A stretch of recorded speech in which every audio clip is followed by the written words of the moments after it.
been reported that Ecuador has cut Julian Assange's internet access after Wikileaks released another batch of emails connected to the Democratic presidential nominee, Hillary Clinton. Assange has been living in Ecuador's embassy in London for the past 4 years.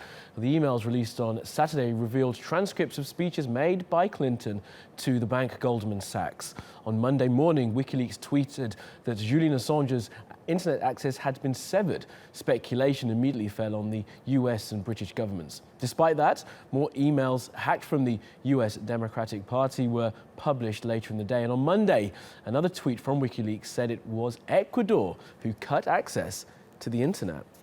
Well, Simon McGregor-Wood is in London for us now. Simon, so what's going on? Well, I don't know much more than you do. The Ecuadorians are refusing to cast any further light on it, but they have reassured the world and Julian Assange that the basic parameters of the asylum deal that they're offering in their embassy in London remain unchanged. There's no threat to him continuing to seek sanctuary there, but they're not commenting as to why the internet connection was cut. But clearly you've alluded to the speculation that it has something to do with WikiLeaks' peculiar involvement in the release of these hacked emails from the Clinton campaign. A particularly sort of negative tranche of them was released on Saturday, showing some transcripts of Hillary Clinton conversations with senior executives at the Goldman Sachs bank after she gave paid speeches and talks there, all feeding in, of course, to Donald Trump's idea that Hillary is far too close to big money and big banks. And hours after those releases, hey, guess what?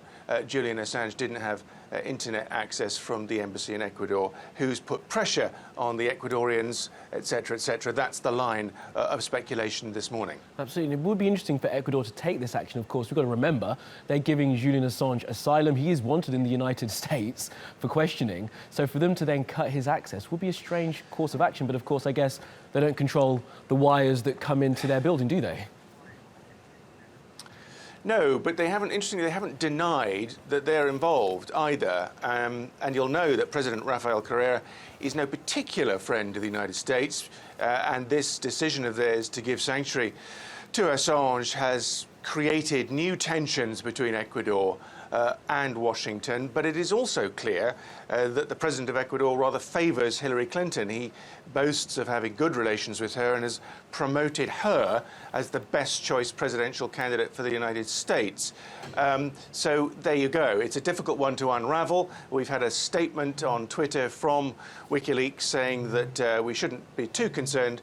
Contingency plans have been put into place by WikiLeaks for Mr. Assange. It's assumed that despite this connection problem over the weekend, he may have some degree of access to the internet.